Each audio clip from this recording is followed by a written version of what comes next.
पारा नंबर 22 आया करीमा नंबर 53। नहमदुहु व नुसल्लिमु अला रसूलिहिल करीम अम्मा बादु फ़अऊज़ु बिल्लाहि मिनश शैतानिर रजीम बिस्मिल्लाहिर रहमानिर रहीम। इन्ना ज़ालिकुम काना युज़िन नबिय्य फ़यस्तहयी मिनकुम वल्लाहु ला यस्तहयी मिनल हक़ व इज़ा सअलतुमूहुन्ना मताअन फ़स्अलूहुन्ना मिन वराइ हिजाब ज़ालिकुम अतहरु लिक़ुलूबिकुम व क़ुलूबिहिन्न व मा कान लकुम अन तुज़ू रसूलल्लाहि वला अन तनकिहू अज़वाजहू मिन बअदिही अबदा इन्ना ज़ालिकुम काना इंदल्लाहि अज़ीमा। सदक़ल्लाहुल अज़ीम। इन्ना ज़ालिकुम बेशक तुम्हारा ये अमल काना है यूज़िन नबिय्या नबी के लिए अज़ियत का सबब फ़यस्तहयी मिनकुम और मेरा महबूब बहुत ज़्यादा हयादार हैं तुमसे। वल्लाहु ला यस्तहयी मिनल हक़ और अल्लाह जल्ला सुब्हानहू व तआला हक़ बयान फरमाने से हया नहीं फरमाते। वइज़ा सअलतुमूहुन्ना मताअन और जब तुम अज़वाज मुतहरात से कोई सवाल करो फ़स्अलूहुन्ना तो पस उनसे सवाल करो मिन वराइ हिजाब पर्दे के पीछे से। ज़ालिकुम ये अमल अतहरु लिक़ुलूबिकुम तुम्हारे दिलों की तहारत के लिए व क़ुलूबिहिन्ना और उनके दिलों की तहारत के लिए बहुत अच्छा है। वमा काना और नहीं है तुम्हें किसी सूरत भी इजाज़त अन तुज़ू रसूलल्लाह कि तुम रसूलुल्लाह को ईज़ा दो वला अन तनकिहू अज़वाजहू और हरगिज़ तुम नकाह नहीं कर सकते उनकी अज़वाज से मिन बादिही उनकी ज़ाहिरी हयात तैयबा के बाद अबदन कभी भी। इन्ना ज़ालिकुम बेशक अगर ऐसी हरकत की जसारत की काना इंदल्लाहि अज़ीमा तो ये सोच भी अल्लाह के नज़दीक बहुत बड़ा गुनाह।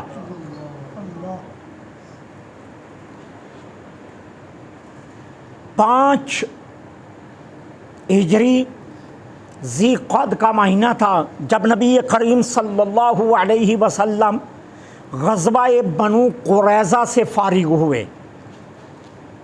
अल्लाह जल्ला सुब्हानहू व तआला ने अपने महबूब के क़ल्ब अतहर में ये बात डाल दी कि आप ज़ैनब बिन्त जहश से निकाह फरमाएं।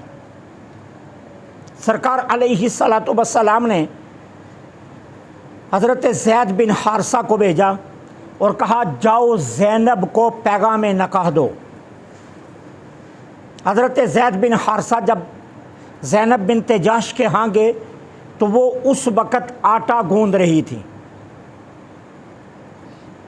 हज़रत ज़ैद फरमाते हैं उनका रोब उनका दबदबा इतना था कि मुझ में हिम्मत ना हुई और मैं उल्टे पाँव बाहर हुआ दहलीज की तरफ और अपनी पुश्त उनकी तरफ कर दी और पुश्त उनकी तरफ करके मैंने कहा अल्लाह के रसूल सल्लल्लाहु अलैहि वसल्लम आपका ज़िक्र फरमाते। मैंने बस इतना कहा। सईदा ज़ैनब बिन्त जहश आटा गूंथते हुए उठी और फरमाने लगी मैं अल्लाह से पूछे बगैर कोई फ़ैसला नहीं करती। कितना बड़ा ईमान था, कितना बड़ा यकीन था। ये वो खुशबख्त खातून है कि सईदा आयशा सिद्दीक़ा फरमाती हैं मैंने अपनी ज़िंदगी में इतनी बड़ी सादका नहीं देखी। सादका से मुराद सदका करने वाली। और नबी करीम सल्लल्लाहु अलैहि वसल्लम ने एक मरतबा इरशाद फरमाया था कि मुझे तुम सबसे पहले आकर वो मिलेगी जिसके हाथ लंबे हैं। तो अज़वाज मुतहरात आपस में हाथ नापती थी, वो समझी शायद जिस्म के हाथ मुराद है, लेकिन हुजूर का इशारा था ज़्यादा सदका करने की तरफ। एक मरतबा हज़रत उमर बिन ख़त्ताब रज़ी अल्लाह तआला अन्हु ने 20,000 दिनार इनकी जानब भेजे। तो जो खादिम लेकर गया उसको कहा ये दिनार रखो और इनके ऊपर कपड़ा डालो और इतनी मुट्ठी फलां गरीब के घर दे आओ, इतनी मुट्ठी फलां करके गरीब के दर दे आओ। कहते हैं उस गुलाम को हज़रत उमर की बारगाह में उतनी देर तक नहीं आने दिया जितनी देर तक 20,000 दिनार बांट नहीं दिए। और फिर अल्लाह की बारगाह में दुआ क्या मांगी, ए अल्लाह इससे पहले कि उमर फिर मेरे पास पैसे भेजे उससे पहले तू मुझे अपने पास बुला ले। इतनी बड़ी सखिया थी ये, हुस्न जमाल। हज़रत आयशा सिद्दीक़ा फरमाती हैं अज़वाज मुतहरात में अगर मेरी टक्कर की कोई थी तो वो सिर्फ सईदा ज़ैनब थी। हुस्न में, जमाल में, कद काठ में, खूबसूरती में। तो हज़रत ज़ैद ने जब ये कहा तो कहा मैं तो अल्लाह से पूछे बगैर कोई फ़ैसला नहीं करती। अब इधर इन्होंने ये कहा, उठी, हाथ धोए और जाए नमाज पर खड़ी होकर नमाज शुरू कर ली। हज़रत ज़ैद निकले, हुज़ूर की बारगाह में आ गए कि या रसूलल्लाह सल्लल्लाहु अलैहि वसल्लम, ज़ैनब कहती हैं कि मैं अल्लाह से पूछ कर फैसला करूँगी। उधर जबरील अमीन आ गए, महबूब आप बेधड़क जाकर ज़ैनब के घर चले जाए, अल्लाह ने नका कर दिया है। अल्लाह खुद वली बन गया सईदा ज़ैनब का। ज़मीन पर कोई खुतबा नहीं हुआ, ज़मीन पर कोई गवाह नहीं, ज़मीन पर कोई हकमैर नहीं, कोई चीज़ नहीं है। सरकार अलैहिस्सलातु वस्सलाम उठे और सीधे सईदा ज़ैनब के पास चले गए और जाकर हज़रत ज़ैनब का हाथ पकड़ा, कहा तुम मेरी बीवी हो, अल्लाह ने नका कर दिया। ज़मीन पर कोई नका नहीं हुआ। ये वो खुशबख्त खातून है कि जो अल्लाह जिनका वली बना और रब ने खुद नका कर दिया। और सईदा आयशा सिद्दीक़ा फरमाती हैं जब हुज़ूर के हरम पाक में आ गई तो फिर फ़ख्र से कहा करती थी तुम सब वो हो जिनके नका तुम्हारे बापू ने किए हैं, मैं वो हूँ जिसका नका रब ने किया है।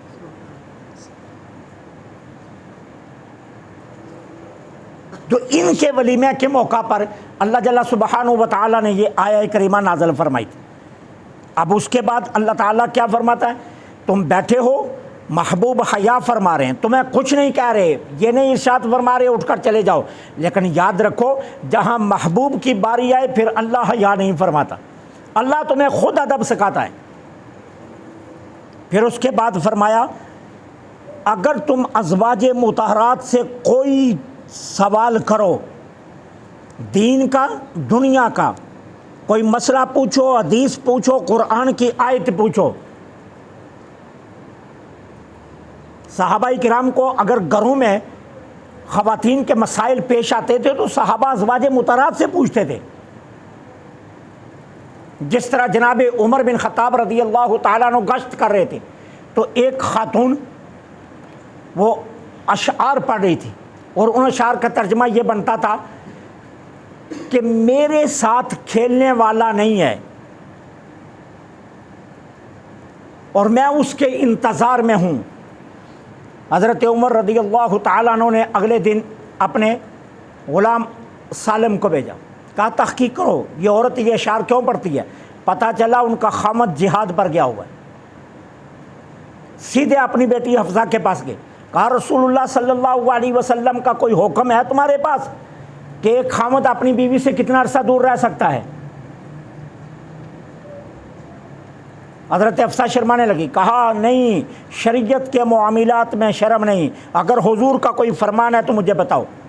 हज़रत हफ्सा ने अर्ज़ किया अब्बा जान मैंने रसूलुल्लाह सल्लल्लाहु अलैहि वसल्लम से ख़ुद सुना कि एक खामद अपनी बीवी से 3 या 4 माह दूर रह सकता है, इससे ज़ायद नहीं। आपने उसी वक़्त तमाम मुजाहिदीन के लिए हुक्म जारी कर दिया, कोई मुजाहिद अपने घर से 3 माह से ज़्यादा बाहर नहीं रहेगा। और अगले दिन कासद भेजा और उस औरत के खामद को मैदान जिहाद से वापस घर बुला लिया, कहा तुम अपने घर आओ। तो अज़वाज मुतहरात से मसले पूछते थे साहबा, कहा अगर कोई दुनिया की चीज़ मांगनी है या दीन का मसला पूछना है तो आज के बाद तुम्हारे लिए पाबंदी या तुम पर्दे के पीछे से पूछोगे।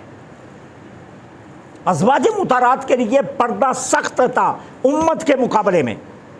अज़वाज मुतारात के लिए इजाज़त थी बाहर जाने की, शरी तबई और दुनियावी ज़रूरियात के लिए इजाज़त थी, ममानियत नहीं थी।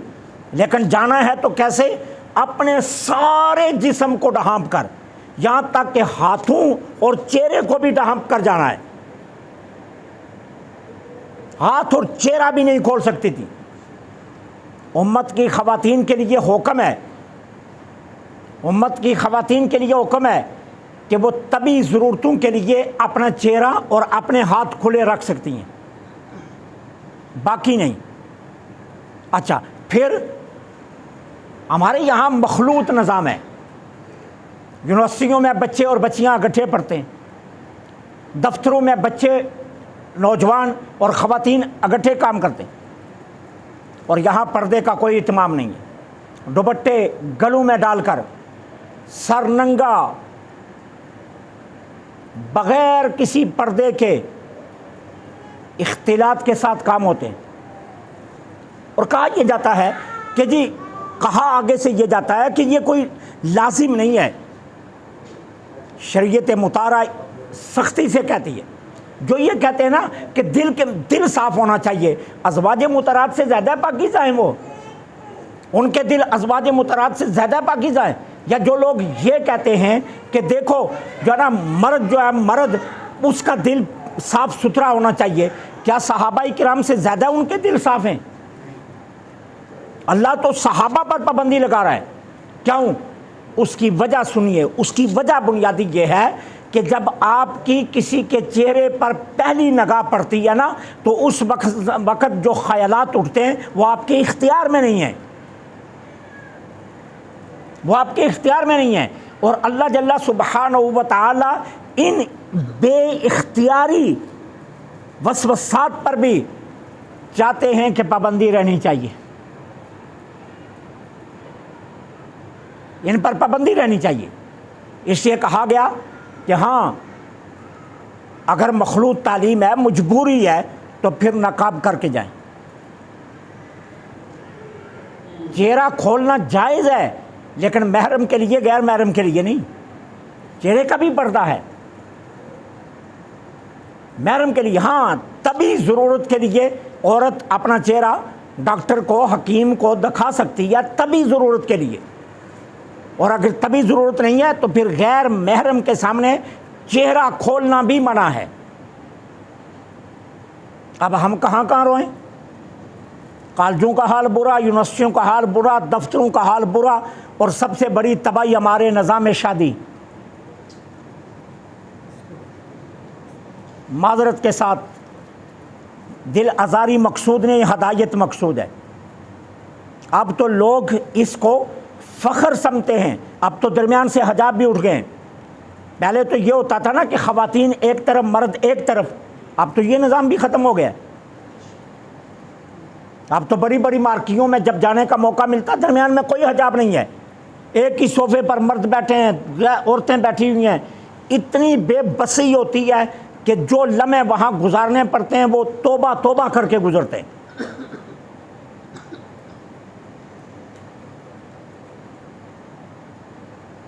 इस्लाम पर्दे का हुक्म है, और सहाबा को हुक्म है, अज़वाज मुतारात को हुक्म है। हम सहाबा और अज़वाज मुतारात से ज़्यादा नेक नहीं हैं।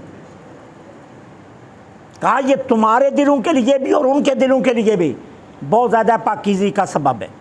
फिर उसके बाद फरमाया, किसी सूरत में भी ये इजाज़त नहीं दी जा सकती कि अल्लाह के रसूल को कोई ईज़ा दे। अब ये जुमला इतना वसी है कि बहुत ज़्यादा वक्त चाहिए अगर इसको ज़ेर बहस लाएं।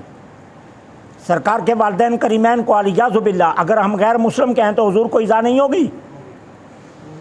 यार, हमारा अब्बा सारी उम्र मस्जिद में ना आया हो, हमारे अब्बे को कलमा भी सही ना आता हो,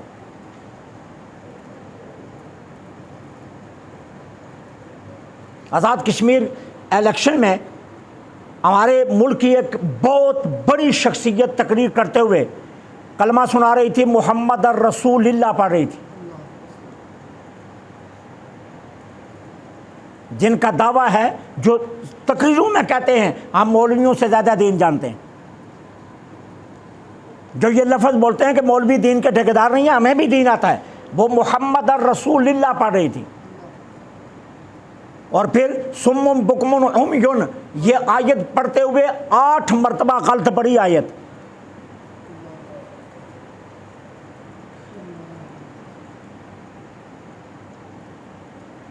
मैं खड़ा कर लेता हूँ बहुत से दोस्तों को, ज़ईफ़ुल उम्र को, कोई पढ़ेगा मोहम्मद रसूलुल्लाह, कोई पढ़ेगा रसूलुल्लाह, कोई पढ़ेगा क्या, कोई पढ़ेगा क्या। हमारे अब्बे को कलमा तैयबा सही ना आता हो, सारी उम्र कभी मस्जिद में ना आया हो, दुआए कुनूत भी ना आती हो, उसको तशाहुद भी पूरी ना आती हो, दुरूद पाक सही ना पढ़ सके, नमाज के अरकान का पता ना हो, किसी की जुर्रत है हमारे अब्बे को काफिर कह जाए। हम तो गरिबान तक चले जाते हैं। और कितनी बेहयाई की बात है कि रसूलुल्लाह के वालिदैन करीमैन को कहना कि वो ईमानदार नहीं थे, क्या हुजूर को तकलीफ नहीं होती? इस तरह मैं बहुत सी बातें करता जाऊं, सहाबाई किराम को जाना, वो तबर्राबाजी करना, सहाबाई किराम को कहना, क्या सरकार नहीं सलाम ने क्या, पंजाबी में बात करता हूं, क्या खटिया? आप कहते हो कि हुजूर के विसाल के बाद तौबा इस्तग़फ़ार, सारे मुर्तद हो गए, 3 बचे। तो इसका मतलब यह है कि 23 साला मेहनत में सारे खोटे इकट्ठे किए। ये आप नक्स हुजूर की ज़ात में नकार रहे हो या सहाबा में नकार रहे हो? डायरेक्ट हुजूर की ज़ात पर यह वार है। और क्या समझते हो हुजूर को इज़ा नहीं होगी? अल्लाह फरमाता है किसी सूरत इजाज़त नहीं दी जा सकती कि मेरे रसूल को तुम इज़ा पहुँचाओ।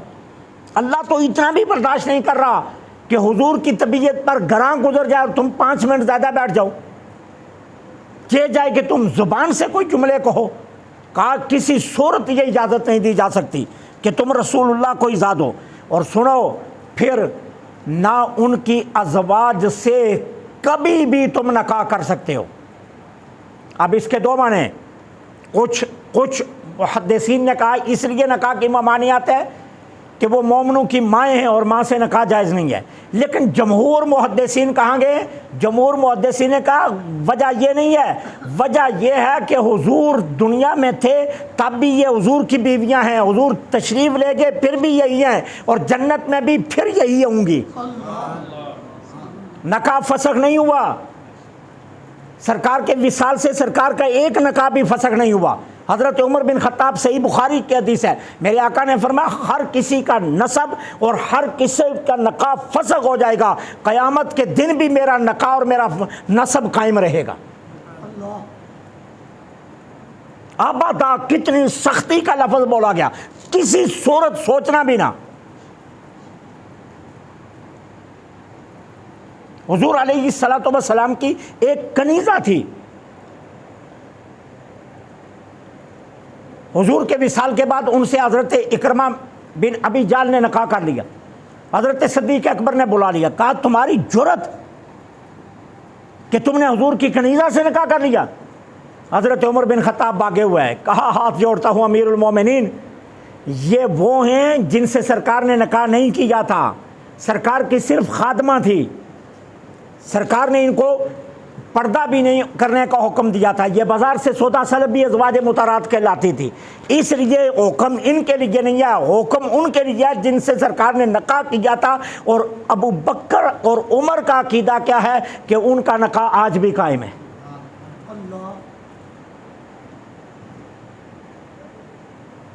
सरकार का ज़ाहिरी दुनिया से तशरीफ़ ले जाना, जो हमारे अपने ऊपर ख्याल करते हैं ना कि हम जैसे नहीं हैं, अल्लाह ताला ने उनको बेशुमार खुसूसियात अता फरमाई हैं जिनका हम तसव्वुर भी नहीं कर सकते। इसलिए कहा किसी सूरत में भी उनसे नकाह नहीं हो सकता। फरमाया अगर सोचा, ख्याल भी किया तो याद रखना अल्लाह के यहाँ ये बहुत बड़ा गुनाह है। अजीमा के लफ्ज़ बोला, इन्ना ज़ालिकुम काना इंदल्लाहि अज़ीमा, अल्लाह के यहाँ ये बहुत बड़ा गुनाह है, इसलिए ये कभी सोचना भी ना। अल्लाह से दुआ है अल्लाह हक़ के